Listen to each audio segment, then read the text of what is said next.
আর দ্বিতীয়বার এই কথা উচ্চারণ করলে আমি তো আপনাকে এই স্কুলের ভিতরে অপমান করতে বাধ্য হব। কামাল সাহস কত বড় বাপ আরে আব্বা চোখে রাঙিয়ে কথা বলে যে বেয়াদবি তুমি করেছো এর শাস্তি তোমাকে পেতে হবে। হাতে বাড়িয়ে দাও। আরে পাইলে ফাটে হলাইবে বেতন মেলে হয় স্যার।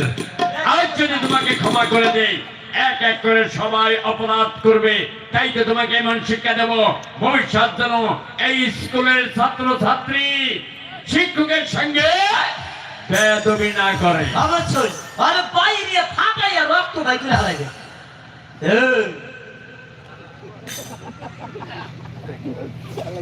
আরে থানে হাত বাড়িয়ে দাও। স্যার কামালের যে কোনো অঙ্গে আঘাত করে সারাঙ্গে জেনে যাবে, তাই তো আমি বলছি কামাল যে হাত বাড়িয়ে দিয়েছে আপনি সেই হাতে আঘাত করো।